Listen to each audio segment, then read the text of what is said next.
Hello दोस्तों, आज हमारा पहला मिशन है बंदर से इंसान बनने के बाद। तो आज हम जा रहे हैं जीवदानी माता मंदिर और हमारे मिशन को पूरा करने के लिए हमें जाना पड़ेगा विरार स्टेशन, जो कि आखिरी स्टेशन है मुंबई वेस्ट एंड का। और हमें जल्द से जल्द वहां पहुंचना होगा। हमने अपनी टिकट ले ली है और हम चलते चलते जा रहे हैं। सामने से एक अंकल भी जा रहे हैं, बट वो कहाँ जा रहे हैं कुछ पता नहीं है और हम पूछेंगे भी नहीं कहाँ जा रहे हैं। इस अंकल को प्रॉब्लम हो गई है। तो ये देखिए, यहाँ पे कचरा थैली और कचरे का बहुत ज़्यादा प्रवचन है और हम जा रहे हैं अब ट्रेन पकड़ने के लिए। लेकिन दोस्तों, एक चीज़ का ख्याल रखें, आप टिकट कई ज़रूर निकाल के चलें। तो हम सीढ़ियों से जा रहे हैं, या स्वचालित सीढ़ियाँ हैं, लेकिन इसमें हम खुद से चल के जा रहे हैं। लेकिन दोस्तों, एक चीज़ का ये भी आपको ख्याल रखना पड़ेगा कि यहाँ की ट्रेन बहुत ही ज़्यादा धोखेबाज होती हैं। अगर आप उनको पकड़ नहीं पाए, तो ये आपके हाथ से कब निकल जाएँगी आपको पता नहीं। जैसे कि इस भीड़-भाड़ सुबह के 5 बजे भी इतना भीड़ हो रही है और ये देखिए हमारी ट्रेन खड़ी और ये देखिए हमारी ट्रेन चली गई। अफ़सोस दोस्तों, ट्रेन तो चली गई लेकिन वो दोबारा आ जाएगी। लेकिन जब वो छोड़ के गई थी, तो वो दोबारा नहीं आई थी। कोई बात नहीं दोस्तों, हमें एक मिल गया कालू। कालू की ख़ास बात ये है कि कालू अपनी जीभ से नाक को चूम लेता है और उसको सिखाने वाले ये अंकल थे। अंकल ने थोड़ा-सा कालू को सहलाया और कालू बोलता है कि हो, जब तक रहेगा समोसे में आलू, तेरा ही बन के रहूँगा मैं कालू। तो दोस्तों, हमने ट्रेन पकड़ ली है। अब हम सीधा जा रहे हैं विरार की तरफ और विरार स्टेशन से उतरकर हम फिर आगे का रास्ता तय करेंगे। और दोस्तों, कहते हैं कि जीवदानी माता में एक ऐसी शक्ति है जो कि बहुत ही होती है, क्योंकि इसकी मान्यता ये है कि यहाँ पे जाने के बाद आपकी सारी मनोकामनाएं पूरी हो जाती हैं। आप इसके बारे में पढ़ भी सकते हैं गूगल पे। और ये बहुत ही प्राचीन मंदिर है, जो कि वैष्णो देवी के जैसा ही है। वहाँ पे भी काल भैरव ऊपर मिलेंगे और यहाँ पे भी मिलेंगे। दोस्तों, विरार स्टेशन में पहुँच चुका हूँ और उसके बाद हम सीधे चलते चलते, ये सुबह सुबह आंटी क्या लेके जा रही हैं। ठीक है दोस्तों, अभी हम विरार के आगे निकलते हैं और ये देखिए, अब विरार स्टेशन आप पहुंच चुके हैं। और अब इसके आगे का सफ़र जो है हमारा बहुत ही मुश्किल होने वाला है, क्योंकि दोस्तों, मैं कभी भी मेहनत नहीं करता हूं और मेरे पे इतनी हिम्मत नहीं होती है कि मैं 1400 सीढ़ियां चढ़ के जीवदानी माता का मंदिर जाऊं। लेकिन मैं सिर्फ आपके लिए कर रहा हूं। तो आप जैसे ही विरार स्टेशन से नीचे उतरेंगे, यहाँ पे ऑटो लगे होते हैं। शेयरिंग ऑटो 20 रुपए का होता है, जो विरार स्टेशन से जीवदानी माता मंदिर के लिए। आपको देखिए, सीधा स्टेशन की सीढ़ी जैसे ही उतरेंगे, उसके सामने ही आपको दिखेगा एक ये अंजलि कलेक्शन करके एक दुकान है। उसके सामने ही सारी ऑटोज़ लगी रहती हैं। तो हम ऑटो में बैठ बैठ चुके हैं। अब उसके आगे हम अपना सफ़र तय करेंगे। तब तक आप बने रहिए हमारे साथ, क्योंकि इस सीक्रेट मिशन में आपको बहुत सारी उतार और चढ़ाव देखने को मिलेंगे दोस्तों। क्योंकि हम सारी हदों को पार करने वाले हैं और 1000 सीढ़ियाँ चढ़ना है। लेकिन लोग कहते हैं कि यहाँ सीढ़ियों चढ़ने से आपके शरीर की थकान खत्म हो जाती है, बट मुझे लगता है मेरी तो सारी ऊर्जा यहीं पे ही खत्म हो गई, क्योंकि सोच-सोच के ही मेरी ऊर्जा खत्म हो जा रही है। तो दोस्तों, चलिए जल्दी-जल्दी से हम पहुँच जाते हैं जीवदानी माता के मंदिर और उसके आगे का सफ़र हम तय करने वाले हैं। तो दोस्तों, ये यहाँ से हम सीधा जाएँगे। हमने टैक्सी स्टैंड से उतरकर, अब इसमें 2 रास्ते मिलते हैं, एक स्वर्ग का रास्ता, एक नर्क का रास्ता। तो नर्क वाला छोड़कर मैंने स्वर्ग वाला रास्ता पकड़ लिया है। और यहाँ पे ये भैया कह रहे हैं मेरी दुकान से कुछ सामान भी लेके जाइए, ऊपर 500 रुपए दूँगा। और मैंने मना कर दिया। मैंने कहा नहीं, मैं खुद अपने आप को ऊपर लेके जाना चाहता हूँ और मैं तुम्हारे सामान को नहीं ले जा सकता। ये भैया पूछ रहे थे कांग्रेस जीतेगी कि बीजेपी। मैंने कहा धत, मुझे उससे मतलब नहीं। ये अंकल ने मुझे इशारों में बुलाया और मैंने अंकल से पूछा क्या बात है। अंकल बोले अंदर आओ फिर बताता हूँ। मैं अंदर जाके पूछने लगा तो अंकल ने बोला बेटा, अंकल बोले अपना जूता यहीं उतार दो। मैंने कहा क्यों? अंकल ने बोला जूता लेके जाओगे तो वहाँ पे आपको 4000 का फाइन देना पड़ेगा। मैंने कहा ठीक है। तो अंकल ने जूता उतरवा कर बोले कि अब जूता तभी दूंगा जब तुम कुछ सामान लोगे। तो मैं सामान को देखने लगा और अंकल की सारी दुकान में बहुत सारे पूजा पाठ के सामान मिल रहे थे। तो मैंने देखा यहाँ पे फूल भी थी, साड़ी भी थी, चुनरी भी थी और सब कुछ था, लेकिन रेट बहुत हाई था। अंकल का रेट शुरू होता था 50 से लेकर 500 तक, और मैंने 500 वाली थाली खरीदी और अंकल बहुत ही खुश हो गए। अंकल ने कहा, जाओ बेटा, तुम्हारा ये मिशन पूरा होगा। मैंने कहा, अंकल मैं अपने आपको जानता हूँ और मिशन मेरा ज़रूर पूरा होगा, क्योंकि मैं बंदरों के बाद पैदा हुआ इंसान हूँ। अंकल ने जैसे बंदर का नाम सुना वो मुझे लाठी लेके दौड़ा लिए। मैंने कहा, नहीं अंकल, अब मैं बंदर नहीं इंसान हो गया हूँ। और हम पहुँच गए हैं जीवदानी माता के गेट पर। अब हमारी जो चढ़ाई होती है, जो सफ़र होता है, ये यहाँ से शुरू होता है।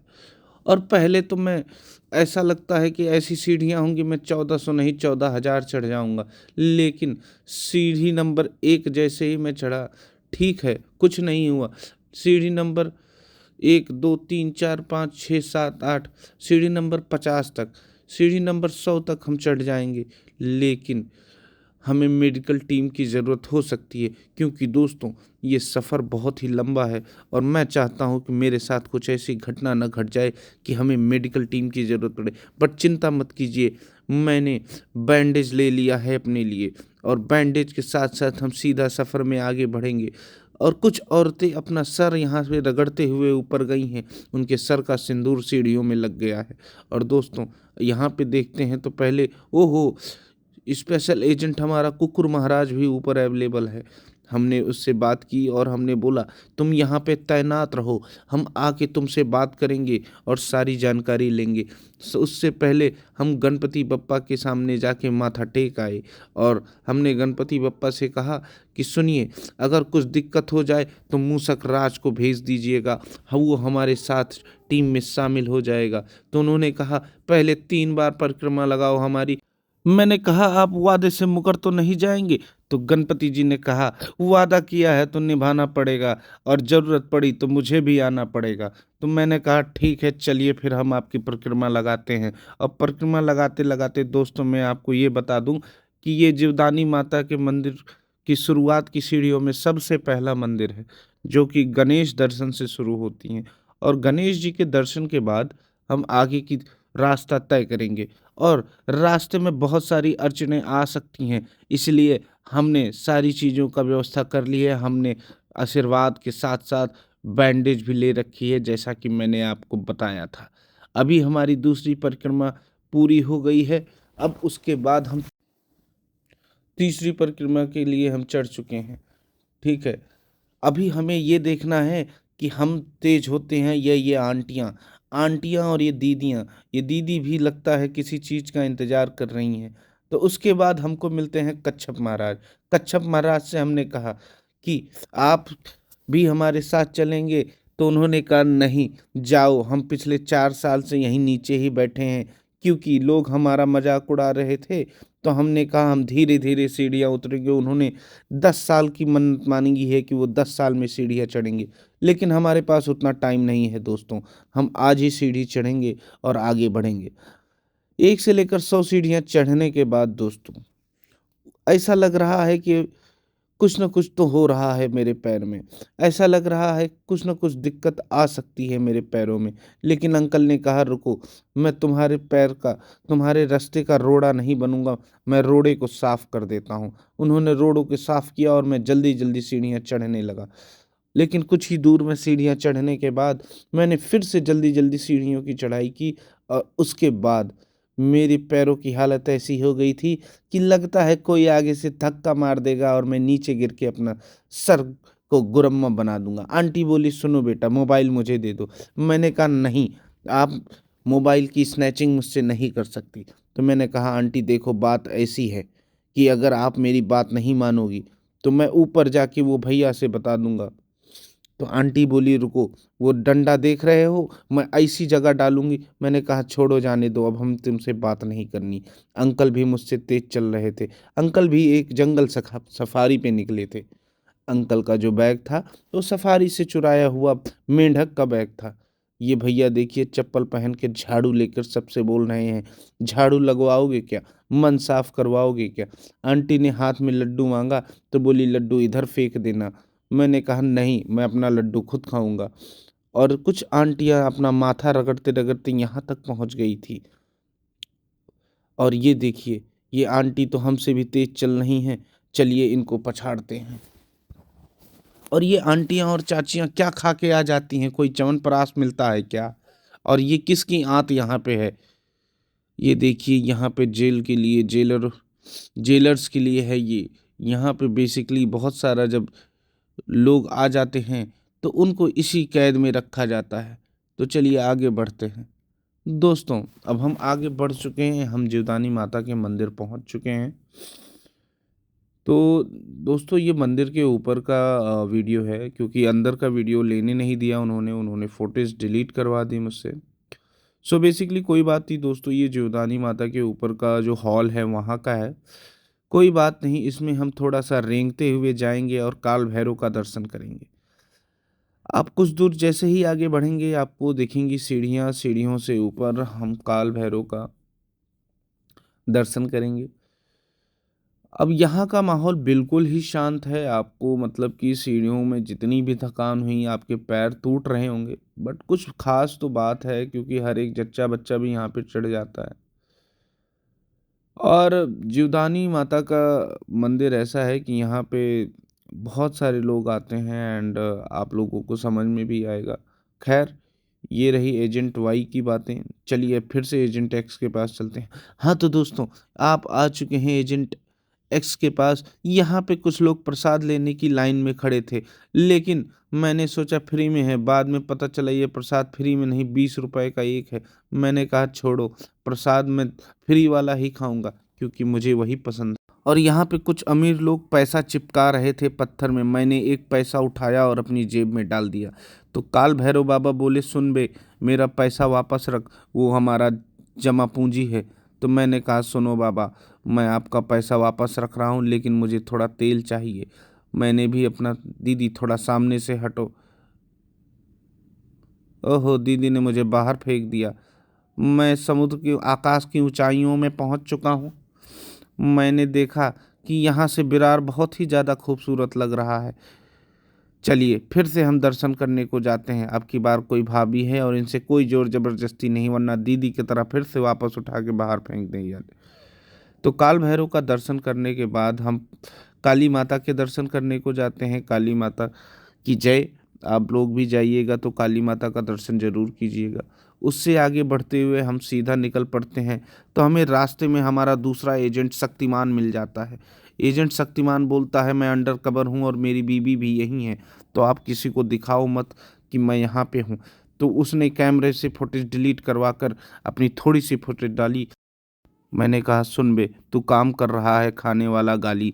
फिर उसके बाद मैं आगे बढ़ा और मैंने विरार का सौंदर्य देखा। तब तक आप एजेंट वाई के पास जाइए। तो दोस्तों, आप जैसे ही विरार के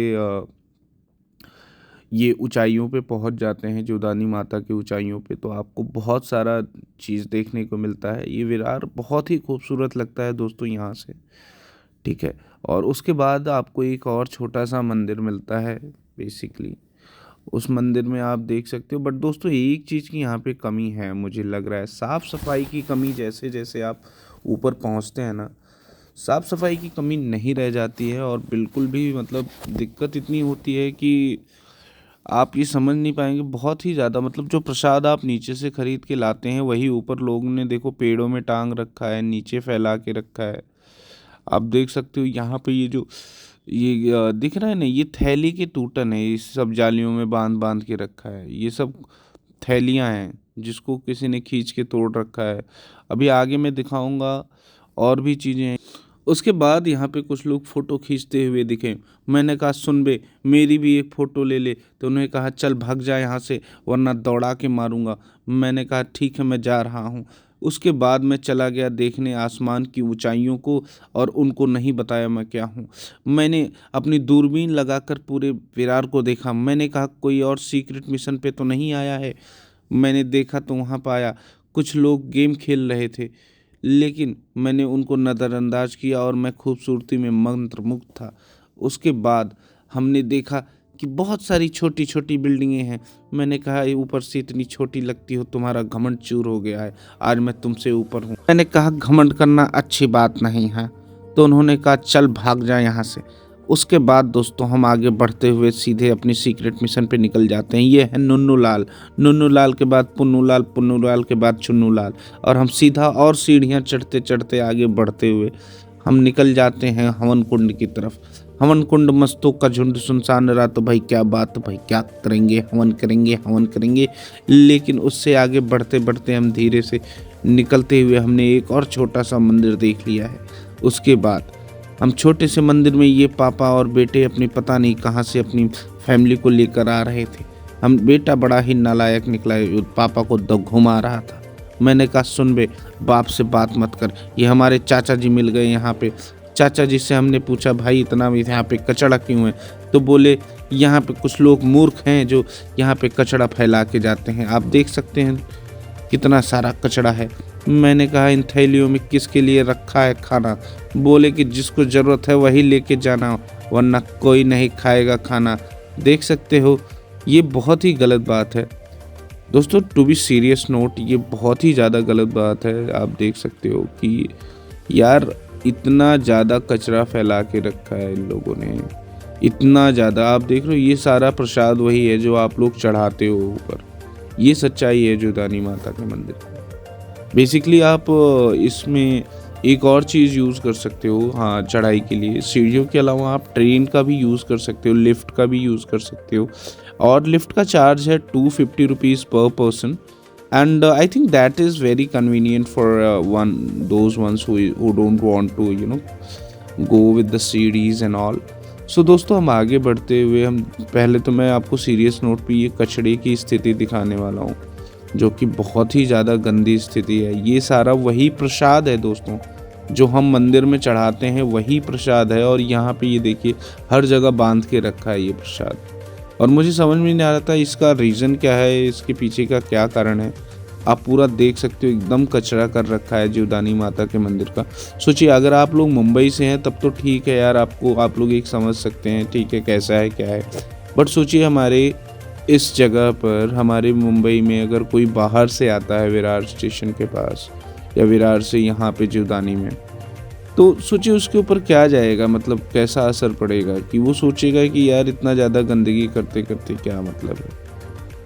ठीक है दोस्तों आगे हम चलते हुए और भी चीज़ें देखते हैं। और जैसा कि आप देख सकते हो यहाँ पे एक तालाब भी है। पहले ये तालाब नहाने वहाने के काम आता था, बट अभी इसका कोई भी यूज़ नहीं है। तो दोस्तों हम आगे बढ़ते हैं और चलते हैं सीधा आगे। तो ये भैया ने अंकल का फ़ोन स्नैच किया और बोला सुन बे फोटो मैं खींचूंगा, और मुझे फिर से कचरे का एक ढेर दिखा। मैंने कहा यहाँ पे क्या हो सकता है, कोई गड़ा हुआ खजाना तो नहीं। लेकिन फिर अंकल ने कहा नहीं ये खजाना नहीं, ये वो चीज़ है जो तुम्हारे किसी काम की नहीं। मैंने कहा चलो छोड़ो फिर आगे चलते हैं।